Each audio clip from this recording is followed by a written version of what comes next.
ചില വീടുകളിൽ കണ്ടുവരുന്ന ഒരു പ്രത്യേകതയാണ് സ്ത്രീകളെ താഴ്ത്തിക്കെട്ടി സംസാരിക്കുന്നത്. അത് ചിലപ്പോൾ ഭർത്താവിന്റെ അമ്മയോ സഹോദരങ്ങളോ ഭർത്താവോ ആയെന്ന് വരാം. ഇത് കണ്ടു വളരുന്ന കുട്ടി മനസ്സിലാക്കുന്നത് സ്ത്രീയെ ആരും ബഹുമാനിക്കുന്നില്ല എന്ന് തന്നെയാണ്. യാതൊരു തർക്കവുമില്ല, സ്ത്രീക്ക് സ്ഥാനമൊന്നും ഇല്ല എന്നാണ്. ഇങ്ങനെയുള്ള കുട്ടികൾ, ഇങ്ങനെ ബാല്യത്തിൽ തന്നെ മനസ്സിൽ ഒരു ചിന്ത കയറി പറ്റുന്ന കുട്ടികൾ ഭാവിയിൽ വിവാഹം കഴിക്കണമെന്ന് താല്പര്യം കാണിക്കുകയില്ല. എനിക്ക് വിവാഹമേ വേണ്ട എന്ന് പറയും. കാരണം എന്റെ അമ്മയുടെ അനുഭവം എനിക്ക് വരരുത്.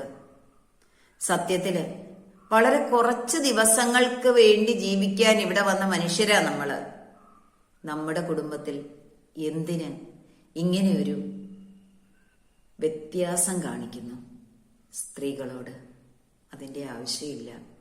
എല്ലാവരും ഓരോ വ്യക്തികളാണ്, ഓരോ നിയോഗത്തിനായിട്ട് ഇവിടെ വന്ന വ്യക്തികളാണ്. ആ സത്യം മനസ്സിലാക്കി നന്നായി പെരുമാറുമ്പോൾ നമ്മുടെ കുഞ്ഞുങ്ങൾക്കാണ് അതിന്റെ ഗുണമുണ്ടാവുക.